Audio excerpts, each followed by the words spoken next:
ओम विश्वानि देव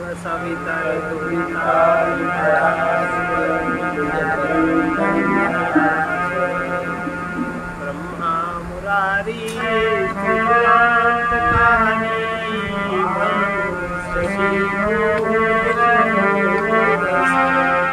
गुरुश्च शुक्रः शनि राहु केतवः सर्वे ग्रहाः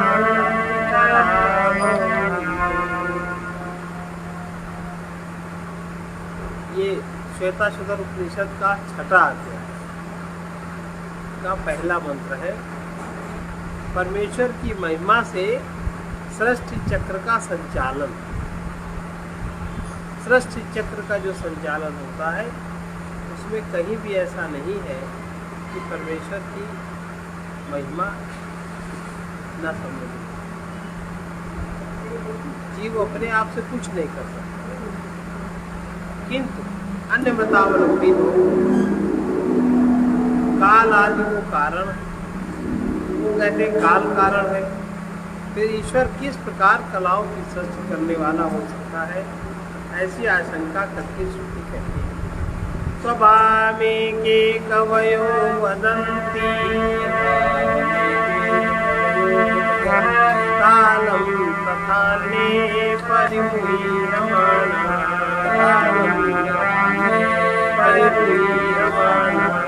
देवस्यैष महिमा तु लोके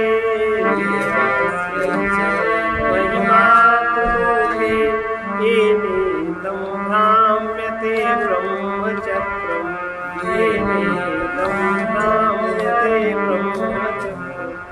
कोई बुद्धिमान तो कहते हैं स्वभाव इसका कारण है, कोई दूसरे कहते हैं काल कारण है, किंतु ये सब मोहग्रस्त है, अतः ठीक से नहीं चलता। यह भगवान की महिमा ही है जिससे लोक में यह ब्रह्मचक्र घूम रहा है। कोई कभी मेधावी स्वभाव को कारण बताते हैं तथा दूसरे काल को कारण बताते हैं। यहाँ काल और स्वभाव का ग्रहण प्रथम अध्याय में बताए हुए अन्य कारणों को भी उपलक्षित करने के लिए किया गया है। ये स्वभाव और कालवादी परिमुह्यमान अविवेकी, परिमुह्यमान माने अविवेकी अर्थात विषयी होने के कारण यथार्थ नहीं जानते। यह तो देव परमेश्वर की महिमा है जिससे यह ब्रह्मचक्र भ्रमित परिवर्तित होता है, अर्थात सब ओर घूम रहा है। अब ब्रह्मचक्र क्या है? पहले अध्याय का चौथा मंत्र है ब्रह्मचक्र किसे कहते हैं? तमेकनेमिं तीव्रतं षोडशान्तं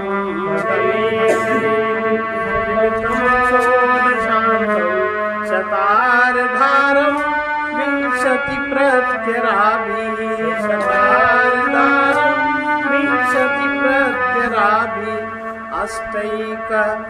अष्टकैः षड्भिर्विश्वरूपैकपाशम् तिमार्गभेदं दिनिमित्तैकमोहम्।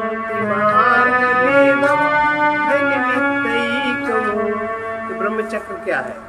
उस एक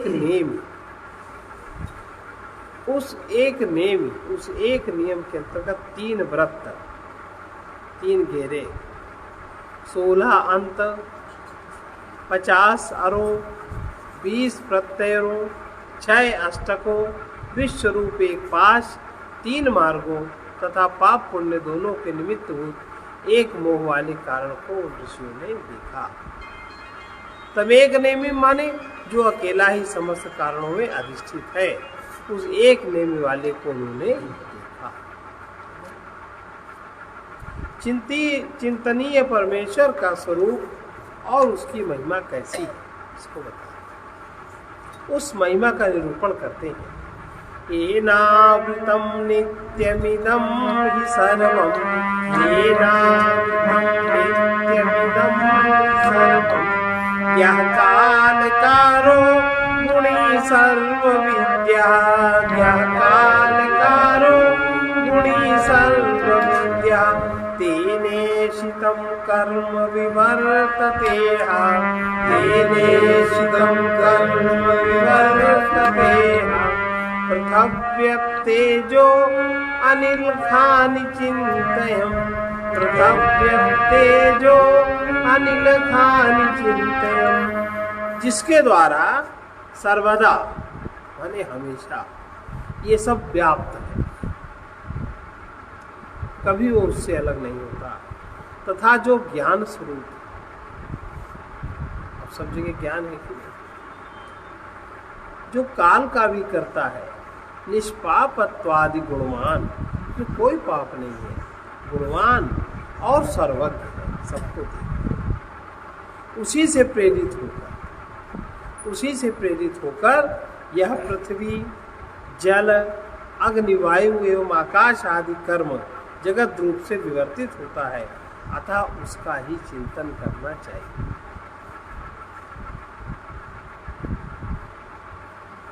जिस ईश्वर के द्वारा ये जगत नित्य नियम से व्याप्त है, जो ज्ञान स्वरूप जो काल का भी करता है, काल की भी रचना जो करता है, वो गुणी, अपहत पाप मत्वादि गुणवान, किसी प्रकार के पाप से रहित जो गुणवान है, सबको जानने के कारण सबके अंतर की जानता है, सबके बाहर की जानता है, इसलिए उसे सर्वज्ञ कहते हैं। उस ईश्वर से ईशित माने प्रेरित, उस ईश्वर से प्रेरित जो कर्म किया जाता है, ईश्वर की प्रेरणा से जो कर्म किया जाता है, उसको कर्म कहते हैं। हा शब्द प्रसिद्धि का द्योतक है, और वही कर्म प्रसिद्ध भी होता है, जो कर्म ईश्वर की प्रेरणा से किया जाता है, जिसको ईश्वर प्रेरित करता। अब हम लोग कुछ करें, कह देंगे ईश्वर की प्रेरणा ऐसी, वो तो तुम्हारे अहंकार की प्रेरणा है। अहंकार अगर तमोगुणी है तो तामसिक प्रेरणा है, तो अब कह देंगे ईश्वर की प्रेरणा। ईश्वर को तुम जानो क्या? इतना तो विश्वास है नहीं कि वो सब में है। झूठ बोल रहे हो, इतना विश्वास नहीं, वो हमारे में भी, जिसके भी झूठ बोल रहे हैं उसमें भी। जिसने तुम्हें सब कुछ दिया, जिसके कारण तुमने सब कुछ पाया, जब तुमको दूसरे को देने का मौका आता है तो तुम बड़बड़ाते, वो तो नहीं बड़बड़ाया, इतना विश्वास नहीं, और उसके लिए तुम कहते हो ये ईश्वर की प्रेरणा से हम बोल रहे हैं, ईश्वर की प्रेरणा थी, तो कितना बड़ा झूठ है। तो ये जो उस ईश्वर से ईशित प्रेरित कर्म जो किया जाता है उसे कर्म कहते हैं, और उस कर्म के द्वारा प्रसिद्धि होती है। हर कर्म से प्रसिद्धि, जो ईश्वर के द्वारा प्रेरित कर्म करते हैं वही कर्म प्रसिद्ध होता है। अर्थात ये जो ईश्वर प्रेरित प्रसिद्ध कर्म है वो माला में सर्प के समान जगत रूप से विवर्तित होता है, और वो जो कर्म है सो पृथ्वी, जल, तेज, वायु, आकाश रूप है, अर्थात पृथ्वी आदि पंचभूत हैं। प्रथम अध्याय में जिसे चिंतनीय बतलाया उसी का निरूपण फिर कर। तीसरा श्लोक, तत्कर्म कृत्वा विनिवर्त्य भूयः, तत्कर्म कृत्वा विनिवर्त्य भूयः, तत्त्वस्य तत्त्वेन समेत्य योगम्, तत्त्वस्य तत्त्वेन समेत्य योगम्, एकेन द्वाभ्यां त्रिविरष्टभिर्वा, एकेन द्वाभ्यां त्रिविरष्टभिर्वा, कालेन चैवात्मगुणैश्च सूक्ष्मैः, कालेन चैवात्मगुणैश्च सूक्ष्मैः। उस कर्म को करके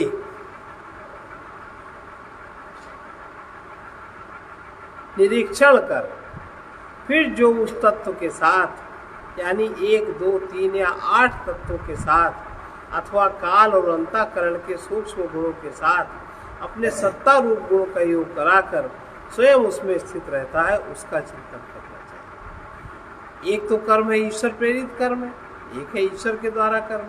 तो उस कर्म को करके, जो ईश्वर प्रेरित कर्म है उसको करके उसका निरीक्षण कर यथा योग्य, और फिर उस तत्व को के साथ यानी उस कर्म करने में एक तत्व, दो तत्व, तीन तत्व, 8 तत्व, कितने तत्वों का योग है, उसके साथ अथवा काल और अंतःकरण कैसा समय है, आपकी चित्त की वृत्ति कैसी है, आपका अंतःकरण कैसा है, सूक्ष्म गुणों के साथ और अपनी सत्ता गुण का योग कराकर स्वयं स्थित रहता है, उसका चिंतन करना चाहिए।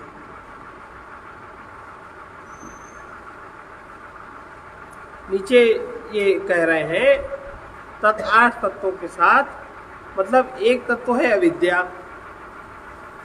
और 2 धर्म और अधर्म, 3 हो गए, और 3 तत्वादि त्रिगुण, 5, 8 तत्व बता रहे हैं क्या, और मन बुद्धि तथा अहंकार, 5, 3, 8। ये 8 तत्व की प्रकृति है और ये 8 तत्व ही माने गए हैं। तत्कर्म इत्यादि उस पृथ्वी आदि कर्म को रचकर, ये ईश्वर की रचना, उस पृथ्वी आदि कर्म को रचकर उसका निरीक्षण कर, पहले रचा फिर उसका निरीक्षण किया, फिर उस आत्मा का पृथ्वी आदि तत्व के साथ योग किया। मतलब पृथ्वी भी जड़ नहीं है, ये भी चेतन है, इसीलिए पृथ्वी माता है। इसीलिए पृथ्वी से सब कितने लोग उत्पन्न हो जाते हैं। जहाँ जरा से देखो बारिश आएगी, जरा सी मिट्टी है कुछ, तुरंत पेड़ जम गया। ये उस आत्मा का पृथ्वी आदि तत्व के साथ योग कराकर यहाँ प्रेरणार्थक कितने प्रकार के तत्वों के साथ पृथ्वी रूप एक तत्व के अथवा 2, 3 या अष्टधा प्रकृति 8 तत्वों के साथ इस विषय में ऐसा कहा गया है। पृथ्वी, जल, अग्नि, वायु, आकाश, मन, बुद्धि और अहंकार, ये मेरी 8 प्रकार की विभिन्न प्रकृति है, अथवा काल और आत्म गुणों के यानी अंतःकरण के काम आदि सूक्ष्म गुणों के साथ।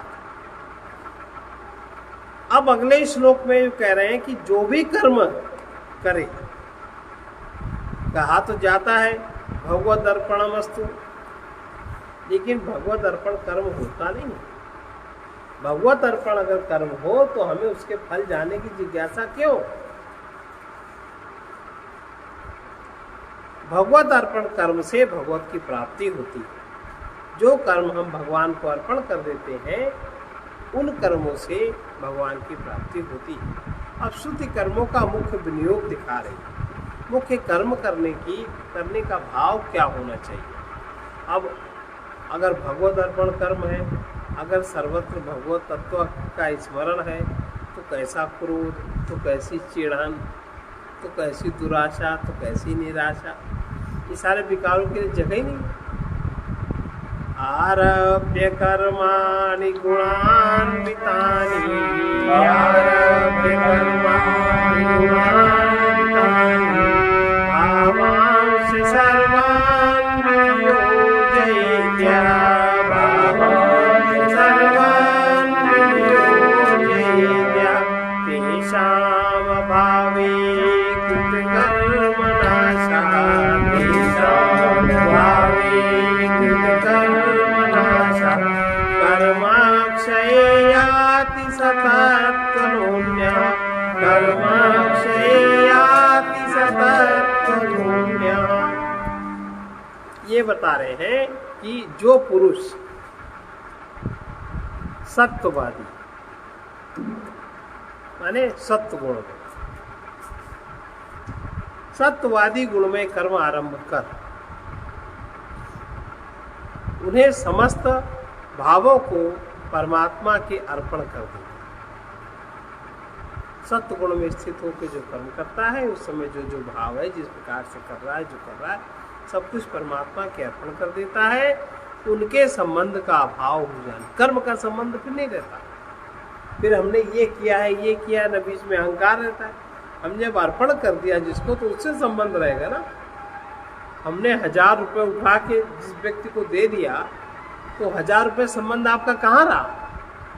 जिस व्यक्ति को दिया है उससे संबंध रहा। ऐसे ही हमने जो भी कर्म किए, जो पुरुष सत्ववादी गुणमय कर्म आरंभ कर उन्हें और समस्त भावों को परमात्मा के अर्पण कर देता है।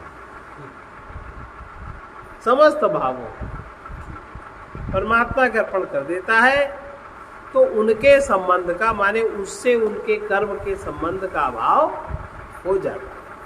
फिर कर्म का प्रभाव उस जीव पे नहीं पड़ेगा।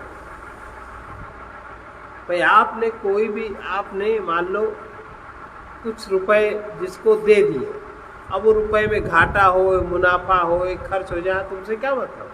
जिसको दिया है वो जाने। तुमने तो उसको दिया है, तुम तो उस देने के जिम्मेदार हो। देने का पुण्य तुमको मिलेगा, लेकिन उसके बाद उसने क्या किया, उसका पुण्य पाप से आपको कोई लेना देना नहीं। तो उनके संबंध का अभाव हो जाने से, बहुत बड़ी बात इसमें बोल रहे हैं, जो पुरुष सत्ववादी गुणमय कर्म आरंभ कर उन्हें और समस्त भावों को परमात्मा के अर्पण कर देता है, उनके संबंध का अभाव हो जाने से, अब उस कर्म के संबंध का अभाव हो गया उसके साथ, उसके फल का अभाव हो गया, उसके पूर्वकृत कर्मों का नाश हो जाता है। जो पिछले उसके पाप आदि जो भी कर्म है वो सब समाप्त हो जाते हैं। आप बता, पाप छीन करने की इससे सरल विधि क्या हो? उसके पूर्वकृत कर्मों का नाश हो जाता है और कर्मों का क्षय हो जाने पर वो तुरंत परमात्मा को प्राप्त हो जाता है। सब जगह परमात्मा है, तो सारे पर्दे हट गए और तुरंत परमात्मा में स्थित हो जाता है, क्योंकि वो तत्वतः उन पृथ्वी आदि से अन्य है। 5 तत्वों से वो प्राणी अन्य माने अलग। अब बताओ, इससे सरल विधि कोई होगी? लेकिन हम अर्पण कैसे करें? अर्पण कहीं कर सकते हैं कोई चीज? अभी कोई मान लो कोई व्यक्ति हमारे यहाँ आए, हम उसको कोई दान आदि दें और वो दूसरे दिन चौथे दिन फिर आ जाए, तो क्या कहेंगे जो हमने दिया था क्या वो खर्च हो गया है? क्या वो खत्म हो गया है? दोबारा तुम क्यों आ गए? तो उसका उस कर्म से संबंध बना है कि नहीं? उसने उसको दिया ही नहीं, उस देने का कोई भी फल नहीं हो। इसलिए देश काल पात्र के अनुसार दान देने का नियम है। यही तो होता है। और इसमें क्या कह रहे हैं, फिर से इसको देखें कि जो पुरुष सत्ववादी गुणमय कर्म आरंभ कर उन्हें और समस्त भावों को परमात्मा के अर्पण कर देता है, उनके संबंध का अभाव हो जाने से उसके पूर्व कर्मों का नाश हो जाता है और कर्मों का क्षय हो जाने पर परमात्मा को प्राप्त हो जाता है, क्योंकि वो तत्वतः उन पृथ्वी आदि से अन्य। ये है दान का फल।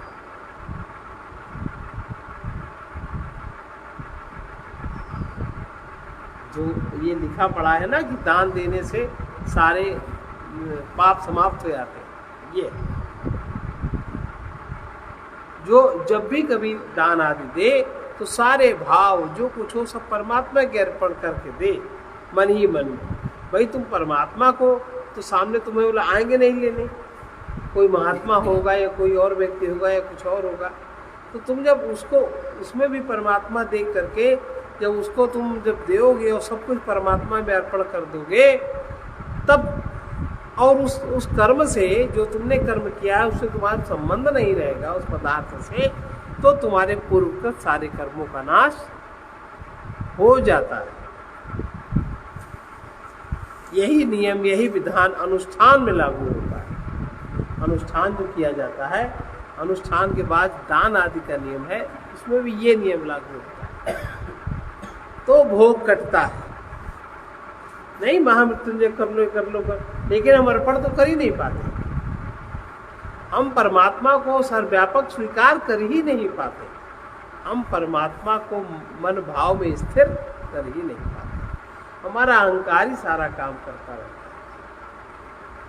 गुण अर्थात सत्व आदि से युक्त कर्मों को करके सत्व गुण में स्थित होना चाहिए। रजोगुण माने, सत्वगुण माने ज्ञान, रजोगुण माने अहंकार और तमोगुण माने अज्ञान, तथा अपने अत्यंत विशिष्ट भावों को सत्व आदि से युक्त कर्मों को करके उन्हें तथा अपने अत्यंत विशिष्ट भावों को जो विनियुक्त करता है, श्रेष्ठतम भावों को जो विनियुक्त करता है, उससे जो विनियोग करता है अर्थात ईश्वर को समर्पित कर दे। विनियोग करना माने ईश्वर को समर्पित कर देता है। ईश्वर को समर्पित कर देने से उन कर्मों का फिर आत्मा से संबंध नहीं रहता। जिस भाव से वो कर्म कर रहा है, जिस भाव की क्षीणता के लिए वो कर्म कर रहा है, जो जिस संकट के निवारण के लिए वो कर्म कर रहा है, फिर उनका संबंध उस व्यक्ति से नहीं रहता। कर्मों का संबंध आत्मा से संबंध नहीं रहता और संबंध ना रहने से ही पूर्वकृत कर्मों का नाश हो जाता। कहा भी है, एक कुंती नंदन गीता में कहा है, तू जो कुछ कर्म करता है, सर्वभाव से समर्पण की बात कही गीता में। जो भी खाता है, जो स्रोत स्मात यज्ञ रूप हवन करता है, जो देता है, जो तप करता है, वो सब मुझे अर्पण कर दो, कहा है ना गीता में। इस प्रकार कर्मों को मुझे समर्पण करके तो शुभ अशुभ फल युक्त कर्म बंधनों से मुक्त हो जाएगा। जो पुरुष कर्मों को ब्रह्मार्पण, ब्रह्म हविर, क्या पूरा मंत्र है? हविर,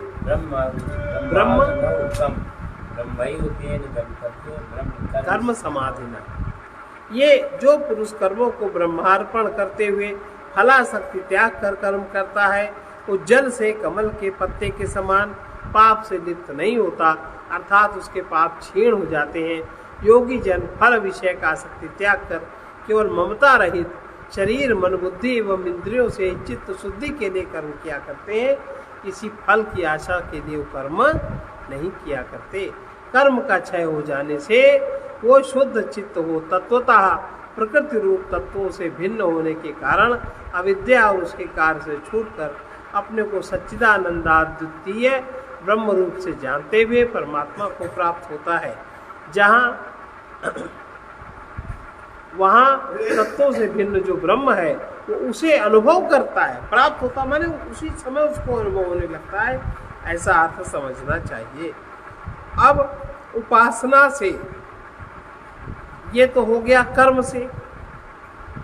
पिछला श्लोक था ज्ञान का, कर्म उपासना आगे ज्ञान। ये तो कर्म से परमात्मा की प्राप्ति कैसे हो उसको बताया, उसकी विधि बताई। अब उपासना से परमात्मा की प्राप्ति कैसे हो उसको बता रहे। उपर्युक्त अर्थ की पुष्टि के लिए आगे के मंत्र प्रस्तुत करते हैं। विषयांध पुरुष भी, विषयांध जो विषयों में अंधा है, विषयांध पुरुष भी किसी प्रकार ब्रह्म को जान जाए, इस उद्देश्य से श्रुति कहती है। जो महाभोगी है, जो विषय में अंधा है, जो दुनियादारी में लगा हुआ है, जिंदगी भर हम लोग वही तो करते ही रहते हैं, वो परमात्मा को कैसे जान जाए उसकी विधि बता रहे हैं। भाई जब एक बार जाना तो तुम्हें, एक बार अगर जान जाओगे तो जाना तो तुम्हें हो ही जाए। आदि संयोग निमित्त हेतु, आदि संयोग निमित्त हेतु, परस्त्रिकालाद कलो दुष्टा, परस्त्रिकालाद कलो दुष्टा, तम विश्वरूपम भवभूतमीड्यम, तम विश्वरूपम भवभूतमीड्यम, देवं स्वचित्तस्थमुपास्य पूर्वं, देवं स्वचित्तस्थमुपास्य पूर्वं। वो सबका कारण, वो सबका कारण शरीर संयोग की निमित्त भूता, शरीर का संयोग जिस निमित्त से होता है उस अविद्या का भी कारण है। वो त्रिकालातीत और कालहीन देखा गया है, कहा नहीं गया। उसको जिसने देखा है उसको ऐसा देखा है संतों महात्माओं ने, ऋषियों ने। जो वो सबका कारण शरीर संयोग की निमित्त भूत अविद्या का जो कारण है त्रिकालातीत है और कलाहीन देखा गया है। अपने अंतःकरण में स्थित उस सर्वरूप एवं संसार रूप देव की ज्ञानोत्पत्ति से पूर्व उपासना कर उसे प्राप्त हो जाता है। ज्ञान उसको नहीं है, पर ऐसा समझे और अपने को उसमें अनुभव करे तो वो उसको प्राप्त हो जाता है। सबका कारण शरीर संयोग की निमित्त भूता अविद्याओं में, अविद्या जनित कर्मों के कारण शरीर की प्राप्ति हुई का हेतु भी कहा जाता है। यही इससे शुभ कर्म कराता है और यही इससे अशुभ कर्म कराता। कैसे उसकी उपासना करें कि जो शरीर संयोग की निमित्त भूत अविद्याओं का, अविद्या जनित कर्मों का जो कारण है, और कहा भी है कि यही इससे शुभ कर्म कराता है और यही इससे अशुभ कर्म कराता है। भूत भविष्य और वर्तमान तीनों कालों से अतीत है वो, जैसे कहा है, जिसके नीचे संवत्सर दिनों के द्वारा परिवर्तित होता है। देवगण उसकी ज्योतियों के ज्योति, आयु और अमृत रूप से उपासना करते हैं। क्यों त्रिकालातीत है वो? क्योंकि वो अकल है। इसके प्राण से लेकर नाम पर्यंत कलाएं नहीं है, कोई भी कला नहीं है, इसलिए वो अकल है। कलावान पदार्थ ही तीनों कालों में परिच्छिन्न होने के कारण उत्पन्न होते हैं और नष्ट होते हैं। वो तीनों कालों में परिच्छिन्न नहीं होता, इसलिए ना वो उत्पन्न होता है ना ही वो नष्ट होता है। किंतु यह तो अकल यानी निष्प्रपंच है, उसमें किसी प्रकार का प्रपंच नहीं है, इसलिए कालत्रय से परिच्छिन्न न होने के कारण उत्पन्न या नष्ट नहीं होता। उस विश्व रूप जिसके विश्व समस्त रूप है, विश्व में जिसके समस्त रूप है, जिससे जगत उत्पन्न होता है, भूत सत्य स्वरूप अपने चित्त में स्थित स्तुत्य देव को पूर्व वाक्यार्थ ज्ञान उदय होने से पहले, ज्ञान के उदय होने से पहले इस भाव से उपासना कर, यह मैं उसी में हूँ, ऐसे भाव को जो दृढ़ करता है, इस प्रकार उसमें चित्त समाहित कर देता है, तो उसी को प्राप्त और तुरंत उसको अनुभव कर लेता। उपासना से इतना आसान। अब ज्ञान से भगवत प्राप्ति कैसे करी जाए उसको बता रहे। फिर भी श्रुति उसे ही दिखलाती है। अब ये तो ज्ञान उत्पन्न होने के पहले इस प्रकार की अनुभूति हुई, देखो कठिन नहीं है, लेकिन हम लोग तो कुछ करते नहीं। हम लोग का तो मन इतना ज़्यादा फैला है कि चाहे जो बड़बड़ाएं, चाहे जो श्लोक पढ़ें, चाहे मंत्र पढ़ें, चाहे जप करें, उसमें अपना मन ही आगे घुसा रहता है। ज्ञान से किस प्रकार से भगवत प्राप्ति होती है?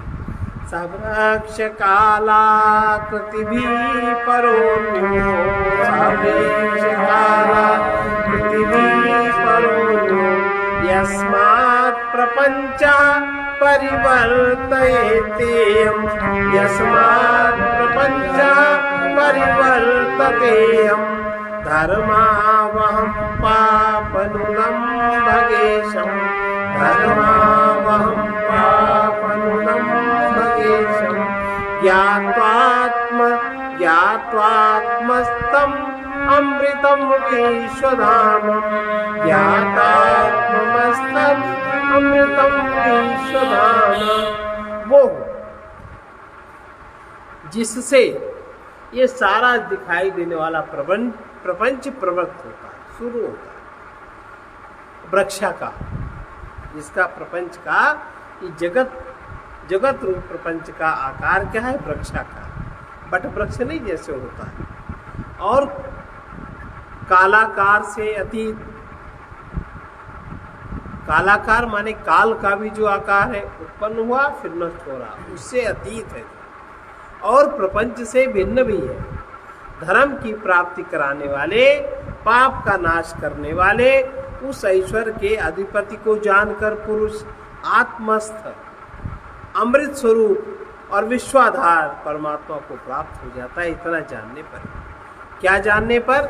जिससे ये प्रपंच प्रवृत्त होता है, वृक्षाकार है और जो कालाकार से अतीत है, प्रपंच से जो भिन्न है, धर्म की प्राप्ति करने वाले और पाप का नाश करने वाले उस ईश्वर के अधिपति को जानकर पुरुष आत्मस्थ अमृत स्वरूप और विश्वाधार परमात्मा को प्राप्त हो जाता है। वो वृक्षाकार कालाकार से पर माने उत्कृष्ट है, वृक्षाकार जगत है, कालाकार, काल से घिरा है, इससे वो ऊपर है, उत्कृष्ट है। वो वृक्ष शब्द से यहाँ संसार वृक्ष समझना चाहिए, जैसे गीता के 15वें अध्याय में संसार वृक्ष का जो विवेचन किया, कहा भी है ऊपर की ओर मूल और नीचे की ओर शाखाओं वाला अश्वत्थ, कहा है ना, पीपल का ऊर्ध्व मूलम अधो शाखा, ये सनातन अश्वत्थ वृक्ष है, अर्थात अन्य अर्थात प्रपंच से असंस्पृष्ट है, जिस ईश्वर से प्रपंच प्रवृत्त होता है, धर्म की प्राप्ति कराने वाले, पाप का उच्छेद करने वाले उस भग यानी ऐश्वर्य आदि के स्वामी को जानकर, भग माने होता है केंद्र, ऐश्वर्य आदि का जो केंद्र है उसके स्वामी को जानकर पुरुष आत्मस्थ, आत्मा यानी बुद्धि में जो स्थित यांग तत्व है, इसके पीछे वो साक्षी को पहचान कर अमरण धर्म, जो सारे विश्व का धाम है, जो केंद्र है, विश्व के आधारभूत परमात्मा को प्राप्त हो जाता है, क्योंकि वो जीव पृथ्वी आदि तत्वों से भिन्न है। परमात्मा जितने भी तत्व हैं उनसे सबसे वो भिन्न है। इस वाक्य में सबके साथ संबंध है। ज्ञानियों के तत्वानुभव का उल्लेख, ज्ञानी जो, इस शब्द को महाराज जी ने लिखा है, ज्ञानी की तत्वानुरक्ति में है आदि मध्य अवसान, ज्ञानियों के तत्वानुभव का उल्लेख, ज्ञानियों को तत्वानुभव किस प्रकार होता है उसको बता रहे। ज्ञानी का अनुभव कर्म के द्वारा परमात्मा का अनुभव किस प्रकार करे, उपासना के द्वारा किस प्रकार करे, ज्ञान के द्वारा किस प्रकार करे। अब इसको जो ज्ञानी लोग हैं जिसको अनुभव ये होता है वो कैसा अनुभव होता है उसको बता रहे। अब विद्वान का अनुभव दिखलाते हुए श्रुति उपर्युक्त अर्थ को पुष्ट कर रही है। तमीश्वराणाम परमं महेश्वरम, तमीश्वराणाम परमं महेश्वरम, तम देवतानां परमं च दैवतम, तम देवतानां परमं च दैवतम, पतिं पतीनां परमं परस्तात्, पतिं पतीनां परमं परस्तात्, विद्वानदेवं भुवनेशमीड्यं, विद्वानदेवं भुवनेशमीड्यं। ईश्वरों के परम महान ईश्वर, बहुत सारे ईश्वर हैं, जितनी सृष्टियां हैं उतने, जितने ब्रह्मांड उतने ईश्वर, असंख्य ब्रह्मांड है तो असंख्य ईश्वर है। ईश्वरों के परम महान ईश्वर, ईश्वरों का जो सबसे मुख्य केंद्र है, देवताओं के परम देव, पतियों के परम पति। तिवारी प्रिंसिपल है।